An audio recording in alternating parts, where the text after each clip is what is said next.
Good evening friends, आज मैं आपको कराऊंगी class 9th Hindi chapter first गद्यांश पद्यांश का। ये चैप्टर है कबीर जी का। तो कबीर जी का पहले हम परिचय करेंगे, कबीर परिचय। तो परिचय में कबीर जी का जन्म 1398 ईस्वी में वाराणसी में हुआ था। वाराणसी मतलब यूपी में हुआ था और मृत्यु 1518 में मगहर में हुई थी। ये भी यूपी में ही पड़ता है बेटा।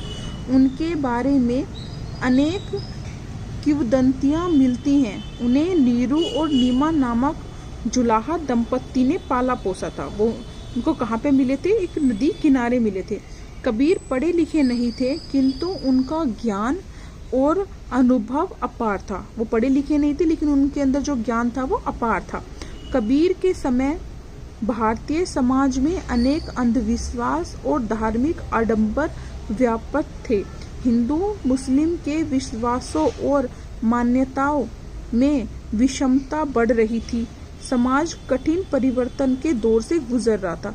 इस टाइम जो था 18 यहाँ से लेकर उस टाइम हमारे यहाँ पे जो शासन था वो मुगलों का था। तो मुगल शासन में भी अकबर का शासन था बेटा।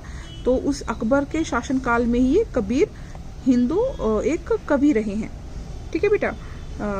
विषम था, समाज कठिन परिवर्तन के दौर से गुजर रहा था। कबीर ने ऐसे आडंबरों और कुरीतियों का विरोध किया और उन पर तीखा प्रहार किया। कबीर का विश्वास था कि प्रेम पूर्ण भक्ति से ईश्वर को प्राप्त किया जा सकता है। मतलब प्रेम पूर्ण भक्ति से हम ईश्वर को प्राप्त कर सकते हैं। साहित्यिक विशेषता जो पहले उनकी रचनाएं पढ़ते हैं। कबीर की प्रमुख रचनाएं थी कबीर दास की सभी रचनाएं कबीर ग्रंथावली में संग्रहित हैं। उनका मुख्य ग्रंथ बीजक है। कबीर का काव्य साखी, जो उनका काव्य है साखी, शब्द रमैनी के माध्यम से जाना जाता है। उनकी कुछ रचनाएं सिखों के धर्म ग्रंथ गुरु ग्रंथ साहिब में भी संकलित है। ठीक है बेटा। उनकी जो सिखों के धर्म ग्रंथ और गुरु ग्रंथ साहिब में भी उनकी रचनाएं हैं। साहित्यिक विशेषता जो है, कबीर ने दोहा चौपाई और पद शैली का प्राय प्रयोग किया है। दोहा चौपाई और पद शैली का प्राय प्रयोग किया है।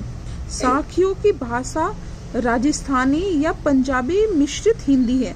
उनकी जो भाषाएं हैं वो राजस्थानी या पंजाब मिश्रित हिंदी है। ठीक है। रमैनी और शब्द की भाषा पूर्वी हिंदी के निकट है। पूर्वी हिंदी के निकट की भाषाएं हैं। रामचंद्र शुक्ल ने उनकी भाषा को सधु ककड़ी कहा है। उनकी भाषा को क्या कहा है? सधु ककड़ी कहा है।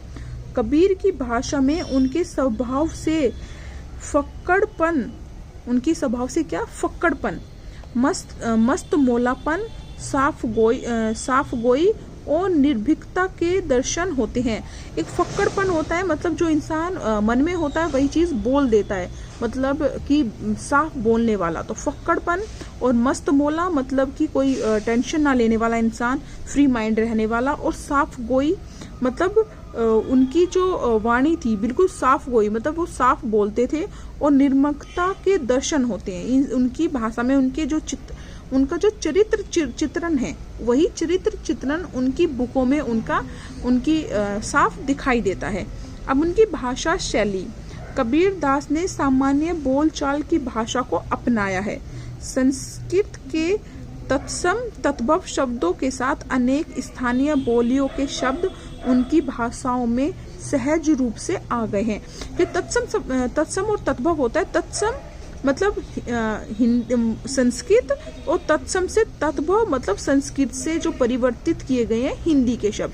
तत्सम संस्कृत शब्द और संस्कृत से हिंदी में जो परिवर्तित किए गए हैं वो होते हैं तद्भव। मतलब संस्कृत और संस्कृत से हिंदी में वाले वर्ड जो है उन्होंने अपनी बुक्स में प्रयोग किए हैं। उनकी पंजाबी, राजस्थानी, ब्रज, पूर्वी भाषाओं के शब्दों से मिलीजुली भाषा को सद्धुकड़ी भाषा कहते हैं। मतलब पंजाबी, ब्रज भाषा, राजस्थानी, पूर्वी, इन भाषाओं का जो मिला हुआ रूप था वो सद्धुकड़ी भाषा कहलाता है। ठीक है। कुछ विद्वान उन्हें खिचड़ी भाषा भी कहते हैं, मतलब इतने सारे स्टेट की मिक्सित भाषा को क्या बोलते हैं, खिचड़ी की, खिचड़ी पक गई तो खिचड़ी भाषा भी कहते हैं। कबीर की भाषा शैली के माध्यम से उनका व्यक्तित्व स्पष्ट झलकता है। भाषा चाहे कितनी ही उबड़ खाबड़ रही हो, वह सूक्ष्म से सूक्ष्म भाव की भी अभिव्यक्ति करने में सक्षम रहे हैं। उनकी भाषा शैली की विशेषता के कारण उनके युग का क्रांतिकारी दर्शन कवि, उनके युग का क्रांति दर्श कवि भी कहा जाता है। कैसा कवि? क्रांति दर्श कवि।